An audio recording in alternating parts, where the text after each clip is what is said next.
quick. It just seems to be going. I mean, it's been a fun 4 days. We got a lot of work done. I really like this football team. I think our roster is ahead of where we were last year at this time from a just confident, functional standpoint. We've got good competition going on out here, and just a lot of guys. We were a young team last year. A lot of guys have made a lot of improvements, so it's been good to see that. Today we introduced kind of our third tempo, day 4. So we have 3 tempos of practice, tracking, thud, and live. That's how we go about installing things. And so today was the first day we were able to get into some live work. And it was a lot of fun to see these guys, take on that aspect of it. But we're off to a good start. This is going to be a big week for us. So Wednesday will be day 5. We'll have a little more live work, some situational scrimmage stuff, and then Friday and Saturday. So big week. Again, going fast, but really like right now where we are. Encouraged by just the little things that the guys have bought into. Great energy out here. There's a sense of urgency that I like, and just kind of getting back to some basic things. And seeing how the guys respond to this point. I've been very pleased with that. I know everybody probably heard the news about DK, and there's really not much to say about that other than he's not with us anymore. But also to say, I love DK, and man, he's a young man that I've always loved as a football player. He's got a good heart. He's got a really good heart, and he's never been a disrespectful young man or anything like that. Just sometimes, sometimes there just needs to be a change.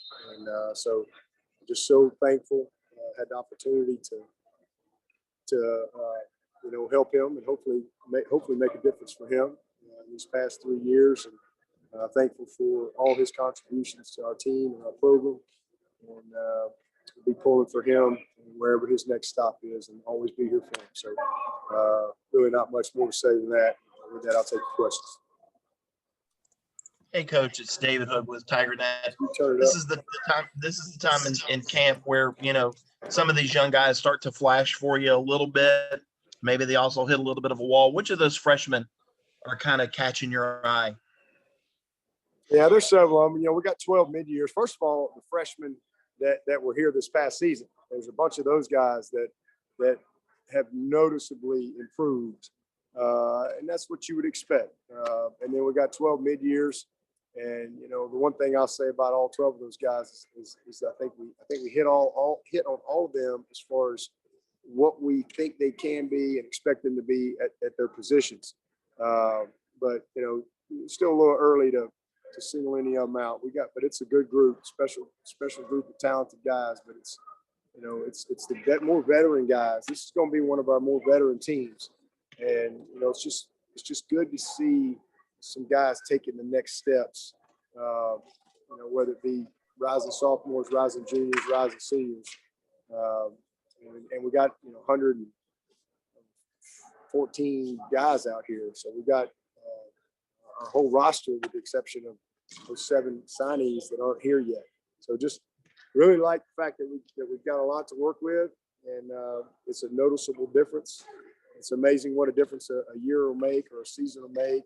Some success, some failure, and then having a chance to really study yourselves, weight room for some of these guys, and just a little bit more maturity. And when you start over every year, they just know more about what's coming, what to expect, and mentally they're in a different place. A lot of these freshmen and sophomores. So we're off to a good start.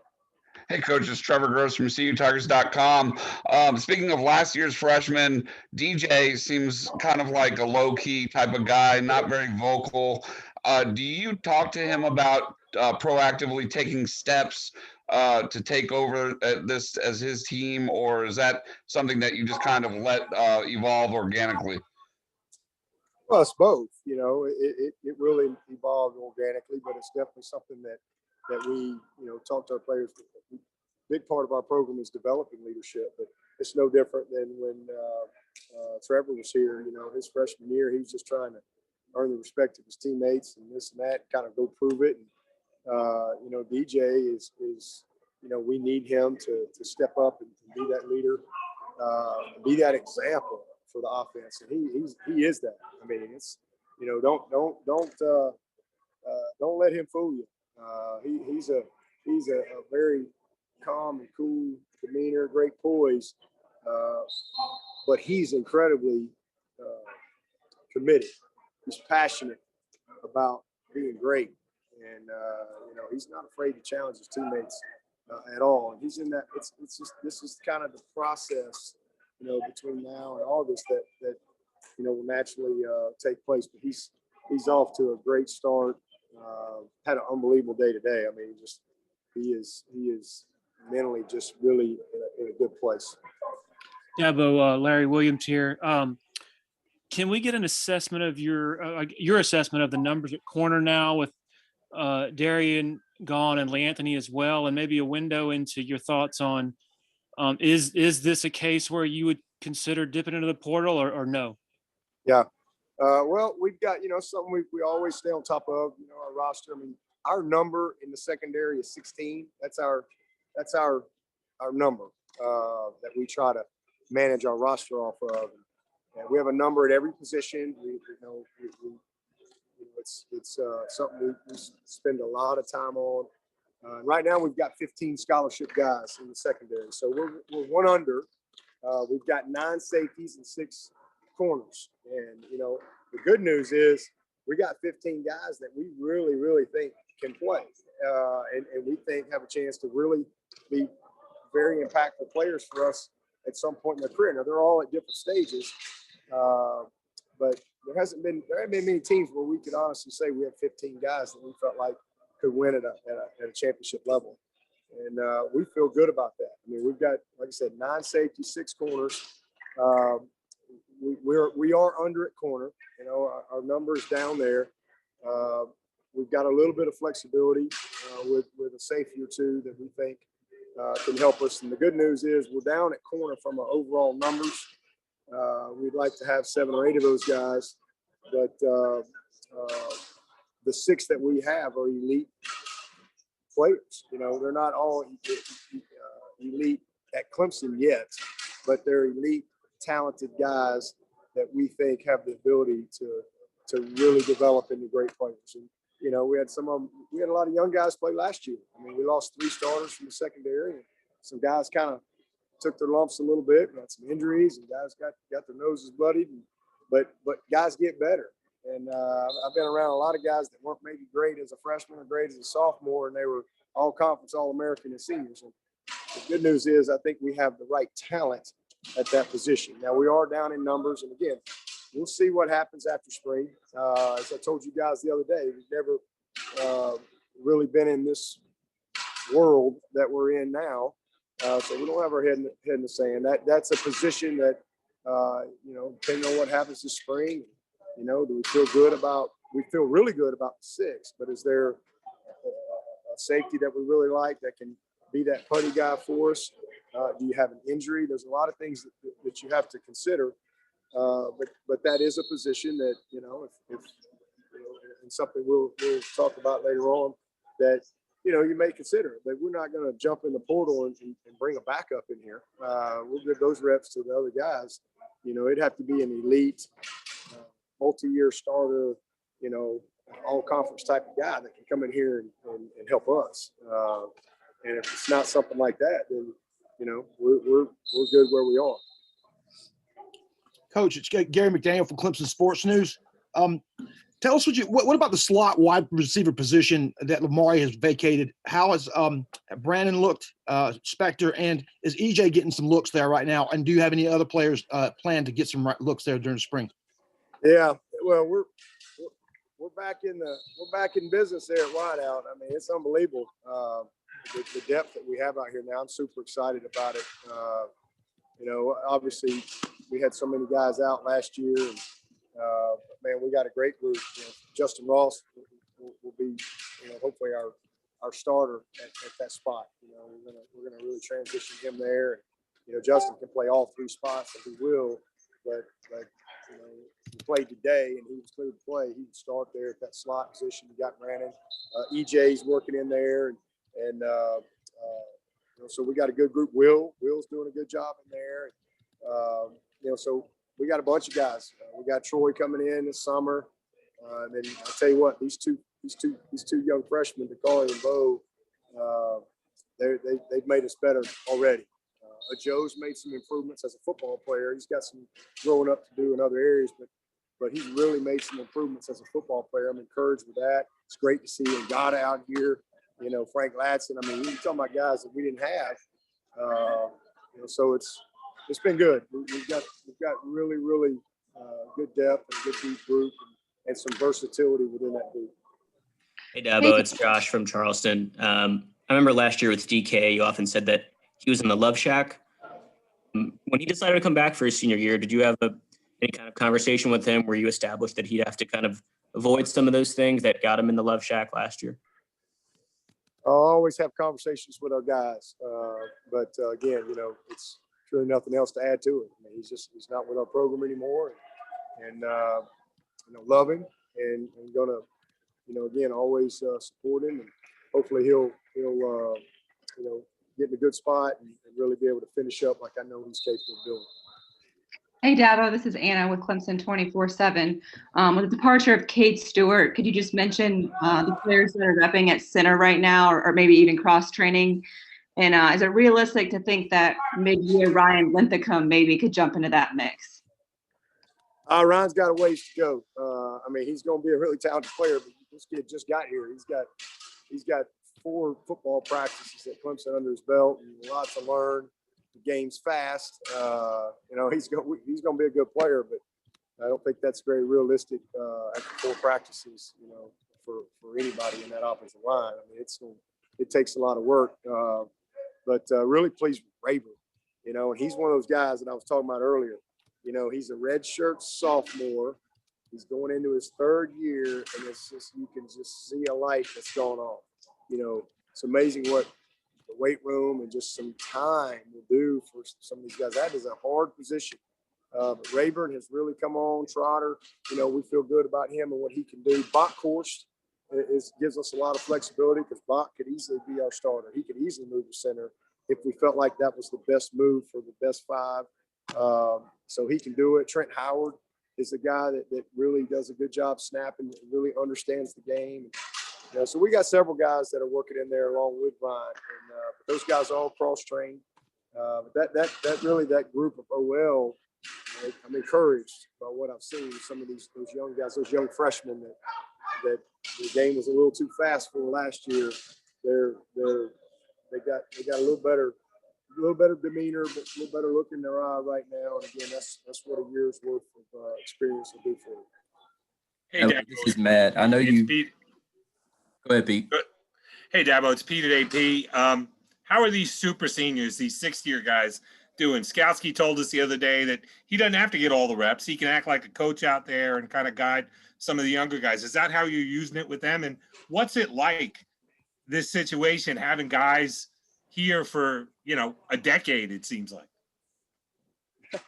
It's awesome. But they're getting, so it's Nolan and Skowski and Reagan and Rencher and Will Spires. I believe that's our only 6-year guys. And those guys are great, man. It's awesome to have them out here. Skowski and Nolan are doing all the teamwork, all the indie, all the skelly, all the thud work. We're not going to let them do any live this spring. We're going to give all those reps to those other guys. Those guys they got 1 million snaps under their belt. But it's good. So they're doing everything full speed. Again, all of our tempos of practice, but our actual live work, which we don't get a lot of that in spring. You get 3 scrimmages, and then you get a few days where you can mix in some live. We'll hold them out of that. All those other guys are business as usual. But it's great, because those guys are fully committed and bought in. That's one of the reasons they came back, and they're invested big time, and it's important to them. So really value their input, value their experience, value their leadership. Well, this is Matt. I think you mentioned Balin Spector, Landon Zanders as guys that were going to be out for the spring. Just how banged up were you guys defensively at the end of last year, and how much do you think that had to do, if at all, with the way the Ohio State game played out? Oh, I didn't have anything to do with Ohio State. We just ain't got nothing to do with some of the mistakes that we made. But it's football. I mean, you play a long season. And, we had every season we always have some guys that have to have some cleanup type stuff, and all those guys will be fine. But a couple of them, battled through to get to the end of the season, knowing we were going to have to do surgery. And but they'll all recover and do well. But it's just there's no excuses at all. No excuses. They were just better than us. And with Jake Venables, do you have an update on? Is he good? He's doing good. He had a rod put in his arm and all that stuff, so he's working back in and doing a good job. Coach, going back to Skalski, he's of course was ejected for targeting in your last two playoff losses, and we know what happened after that. Not to say that you would have won those games if he hadn't, but is there a way to articulate just how valuable he is to your defense? Oh, he knows. He knows. Hey, Coach, Lawton Swan. Being a former player yourself, transitioning to being a coach, what will this move be like for CJ just from a learning curve standpoint? I mean, given his talent and experience, but then, the ability to truly coach guys. Yeah, CJ's always been a student of the game, and it's different than I was. I was 23 years old. I went straight from playing right into coaching and then full time at 26. So, that was a different transition for me. CJ's 32, something like that, 31, 32 years old, whatever. And, he's a grown man, and he's got a ton of experience. And, like I said, always has been a student of the game, always. He was that way here as a player, always wanted to know why. And, he always took a lot of pride in understanding the big picture, took a lot of pride in his technique and fundamentals. He's a natural. He's a natural coach. There's certainly a lot to, peripheral stuff that goes with being a coach that he's got to grow into. But that's one of the reasons he wanted to come back last year and just spend a year, learning and watching. And, he's a quick study. He's doing a great job. He's no nonsense. And, these guys all respect him. It's going to be exciting to watch him grow into, I think, a special coach. Hey, Coach, it's Trevor again. I think you misunderstood my question about Skalski. I was asking, I guess, how much we've seen how much different your defense looks without him, be it the Notre Dame game or after he was ejected in those two playoff games. Just how valuable is he to your defense? How can you articulate how valuable he is? I mean, he's an unbelievable player. I mean, he's one of our best football players on this team, and he's the quarterback. How valuable was Trevor to us? I mean, listen, anytime you have your best player at a certain position not out, I mean, it's tough. But guess what? Nobody cares. The next guys, we're not. Listen, our third team guy is a really good player. And so next guy's got to go in and perform to the same standard. That's just the way it is. And we're blessed with a great roster. It's not like we just got 22 good football players. So we got to have them all ready to go. But definitely, you lose a guy like Skalski, that's tough. But we got to rise up. Hey, Dabo. Sorry, this is Anna again. With the departure of Amari, Travis, DK, are there any new names you guys are trying out on the return teams right now? We just got into the return game today, and did a little punt return today, and did some kick return on Wednesday. But we're going to evaluate all these guys.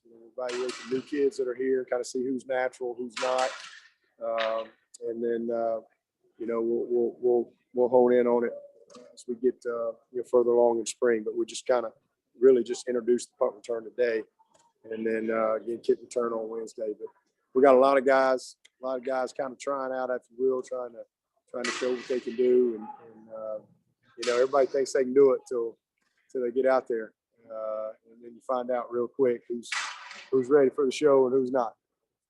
Dabo, is Joseph Ngata back to being himself, and how much did that time off sort of get him back mended? Oh yeah, he's been great. He's had to have surgery as well. But it's just awesome to have him back. He and Frank. You're talking about huge. Frank Ladson and Ngata and Justin Ross. Pretty much out for the year. Those are three elite players that we didn't really have access to, and it's good to see him out here. But Joseph looks great. He's incredibly focused, and it's good to see him, getting back to full health, and hopefully he'll be able to kind of overcome that injury bug that he's had. We'll take about 2 or 3 more for Coach. Yeah, but this is Matt again. With Justin moving inside some, just what was that discussion like and decision-making process like, and what kind of threat can he be from there? Justin's a threat anywhere. We've left him in positions, but we have formationed him all over in his when we've had it. He's made plays in the boundary, he's made plays in the field, he's made plays in the slot since he's been here. But we've never really just played him at the 5-man and asked him to really learn that. But that's really kind of one of the things that makes him unique. Clemson people remember Derek Hamilton. I coached Derek when I first got here. Derek was very unique. I only had him for a year. Wish I'd had him again, but he was very unique in his size, but his ability to change direction, his lateral quickness and explosiveness in and out of cuts. And that's one of Justin's gifts. I mean, he is so gifted. I mean, he's Renfro-esque when it comes to his lateral ability. And when you're in the slot, it's quick change of direction, and then you get a big body like that. He's unique, but he can play any position. And but I mean, you got Ngata, you got Frank, you got EJ, you got Justin. That's kind of in spec, man. That's kind of our top 5 guys right there, and all those guys bring a lot of versatility. And at the end of the day, we're gonna get the best 3 on the field. So it's going to be a great opportunity. I think it'll be a great move for Justin and his future as well, because he's one of those rare guys with size that can be elite, I think, at any position. Dabo, it's Gary from Clemson Sports News again. Tell us a little about what you've seen of Jake Briningstool, the new tight end you got. I know he's not going to get much reps right now, but what have you seen of him so far? Yeah, he's light in the tail. He's got to get in the weight room. But what I love about him is he's willing. He's going to be a great football player. He's got natural ball skills. He's long. He can run. He really understands the route running aspect of things. He's got a lot of confidence. But what I love about him is, again, he's a little light in the tail. But man, he'll stick his face in there. I mean, he's just a natural football player. And he's gonna be a really good one. He's gonna be really, really good. So excited about him, and know he'll put a lot of work in the weight room between now and August, and where we need him to be. From just a weight standpoint. But he's definitely, like I said, all 12 of those guys. I'm super, super excited about what I have seen out of them at their respective positions. We'll take one final one for Coach. Dabo, with Tony Elliott going through the offseason and get some interest in Tennessee, how did you try to help him with that? What's it mean having him back with you guys this year? Well, awesome. I mean, I love Tony. He's again, as I said earlier, I'm not old enough to be his dad, but that's kind of the relationship we have, and that's how I look at him. And he's just a wonderful person, and just always does things the right way, and just try to help mentor him and give him good counsel, good advice. And he's had a bunch of opportunities, and it's funny how some get public and some don't. But he loves Clemson. He loves working here. He loves his job, and one of these days it'll be the right one.